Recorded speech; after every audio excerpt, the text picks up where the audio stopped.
येता उदया सकळ पायी पावते नशाते तेहीच जरी ब्रह्म व्हावे ऐसी आवडी घेतली जीवे तरी सद्गुरुपदी शरण जावे अनन्य भाव पूर्वक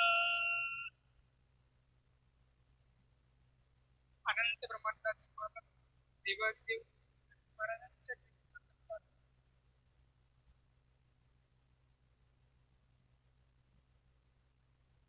त्या ठिकाणी विषय चालू आहे दिशात्मबोध. दिशात्मबोध कळायला एकांत पाहिजे. एकांत पाहिजे तर मग कसं पाहिजे का आपल्याला त्या आनंदाशी ध्यान एकरूप करता आलं पाहिजे. मग ओवी काय सांगते की बाबा ब्रह्म म्हणजे काय. आपण बरेच जण या ठिकाणी म्हणतोय आपल्याला ब्रह्म कळायला पाहिजे. ब्रह्म म्हणजे काय. मग हे सर्व काही कळण्यासाठी सद्गुरूला शरण जावं लागते.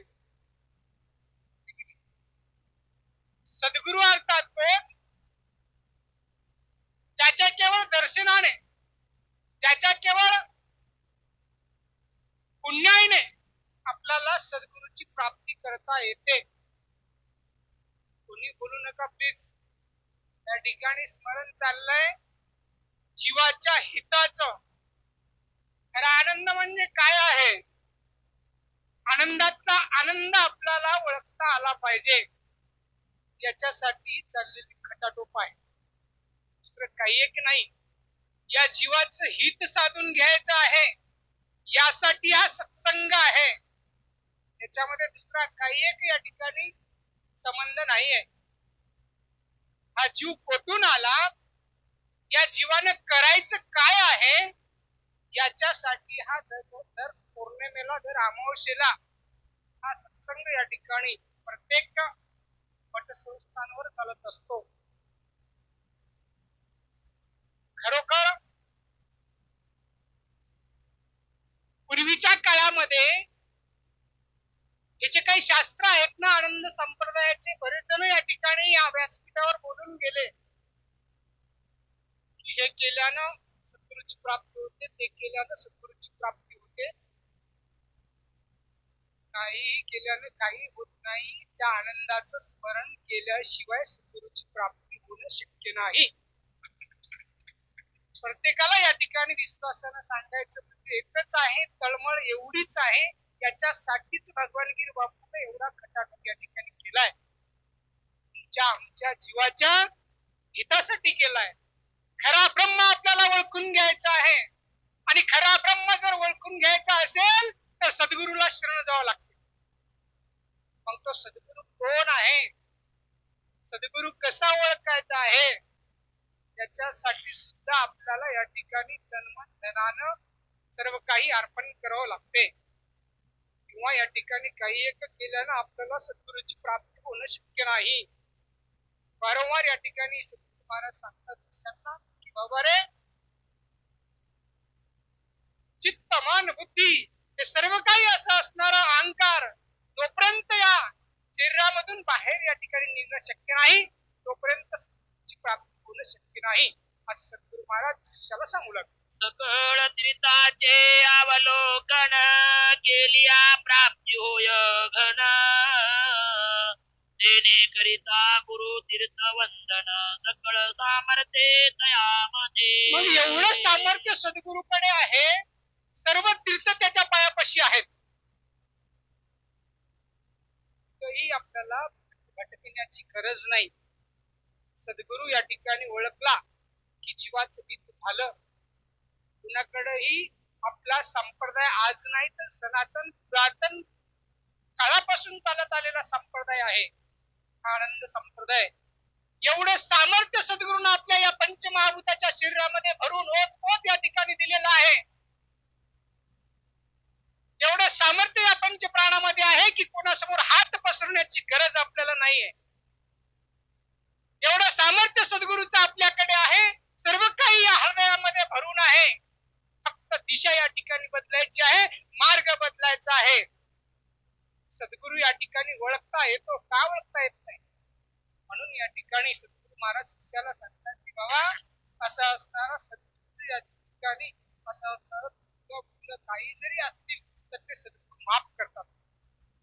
मग त्या श्रद्धेनं या ठिकाणी आपल्याला सद्गुरूला शरण जावं लागते, अन्यथा काही एक होणं या ठिकाणी शक्य नाही असं ते बोलतात.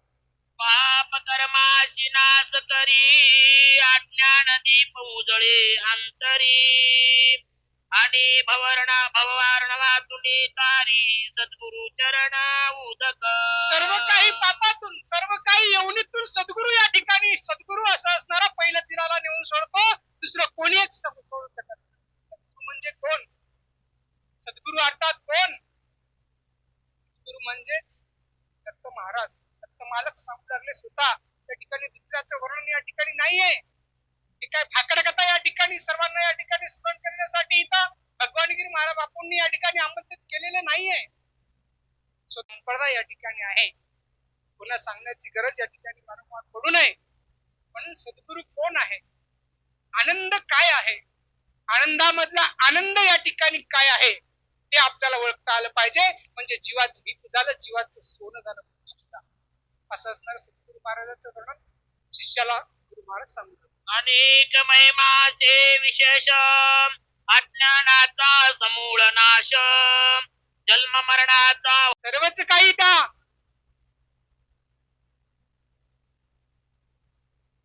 महापुरुषाकडे या ठिकाणी सर्वच काही आहे. गुरु महाराज या ठिकाणी अनुग्रह देतात. अनुग्रह घेतल्याच्या नंतर नाम या ठिकाणी आपण घेतो. एकदा नाम घेतलं की या ठिकाणी घेतलेली एक माळ आहे ते घरी जाऊन या ठिकाणी कुठेतरी टांगून या ठिकाणी आपण ठेवतो. का हो अनुग्रह घेतला का? घेतला. घेतला ते नावालाच घेतला. गोसाईचं नाम या ठिकाणी त्याच्याही पलीकडे जाऊन गोसाई नाम आहे की नाही? त्या गोसायाची शरण जाऊन असं असणारा सद्गुरू या ठिकाणी प्राप्त करता येतो. त्या सद्गुरूच्याही पलीकडे असं असणारं म्हणजे एक गोसावी नाम आहे. हे सुद्धा या ठिकाणी आपण पारंगत आपल्याला करता आलं पाहिजे. शास्त्राचं वर्णन या ठिकाणी ते आहे. शास्त्र असं असणारा बोललेला शब्द म्हणजे स्फटिकासारखा असा. म्हणून सद्गुरू कसा आहे? एका शुभ्र पटिकेसारखा आहे. अगोदर सर्वांनी त्या ठिकाणी मनाला व्यक्त केलं, पण या ठिकाणी एकच सांगावं वाटते, सर्वांनी एकच वाटते की बाबा आपल्याला या भवसागरात पलीकडे जायचं आहे. आपण येतो, बसतो, अवलोकन या ठिकाणी करतो, करत नाही त्याला माहित असते, पण करायला पाहिजे. आपण आज जर नाही या ठिकाणी हयात असताना आज जर भगवंताचं स्मरण आपल्याकडे होत नसेल तर हा जन्म या ठिकाणी काही कामाचा नाहीये. भगवंतानी युगानयुगी अवतार घेतला. युगानयुगी या जीवाच्या उद्धारासाठीच या ठिकाणी अवतार घेतले. या कलियुगामध्ये सुद्धा दत्ताचा अवतार भगवंताचा आहे आणि त्यांना सुद्धा तळमळ आपल्याबद्दल असते.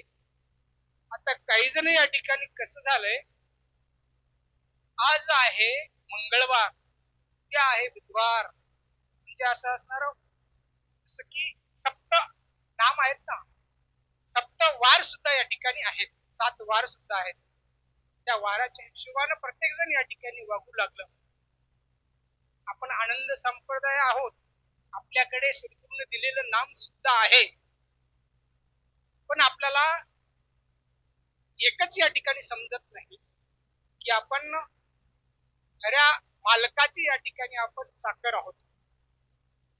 त्या आनंदाची या ठिकाणी आपण चाकर आहोत आणि त्या आनंदाकडे आपल्याला जायचं आहे.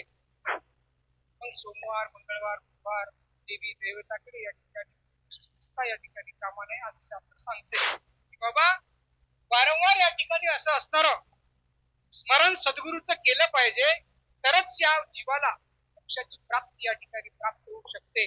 अन्यथा या ठिकाणी काही एक होणं शक्य नाही.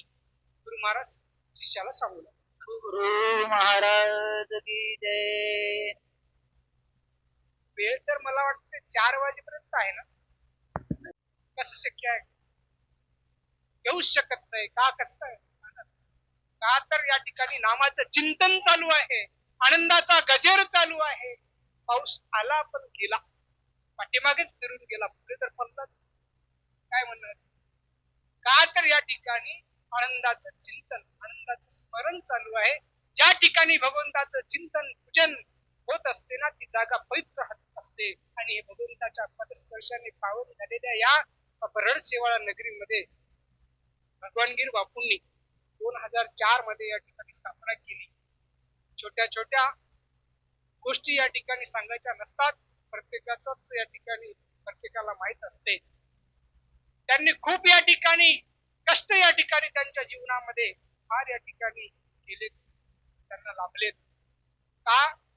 हे सर्व करत असताना त्यांच्या पाठीमागे सद्गुरूंचा आशीर्वाद आहे, कृपा आशीर्वाद आहे, म्हणून सर्व काही या ठिकाणी सर्व शक्य आहे. मायबाप हो, तसंच या ठिकाणी आपल्याला सुद्धा बळकट या ठिकाणी करता येते. बळकट कोणी धरे ना मनगट, एवढं सामर्थ्य या संप्रदायामध्ये आहे. वारंवार सांगण्याची या ठिकाणी कोणालाही गरज नाहीये. प्रत्येकाचं हित आपणच केलं पाहिजे, आपलं हित आपणच साधलं पाहिजे. दुसऱ्याकडे सामर्थ्य या ठिकाणी नाहीये आपलं हित करण्याचं. आपला हात कोणी धरणार नाही एवढं भगवंताचं रूप आपल्याकडे या ठिकाणी भगवंतानी प्राप्त करून दिलंय. मग त्या जीवाचं हित आपल्या हाती आहे, ते करून घेतलं पाहिजे. हेच या पुस्तकामध्ये काय दोन शब्द भगवंताने जे काय मला समृद्धी दिली ते बोलण्याचा प्रयत्न केला. आणि बोलता बोलता जर काही जर चुकीचे शब्द जर असणारे जर बोलतो असेल तर ते मला परत या ठिकाणी करावेत.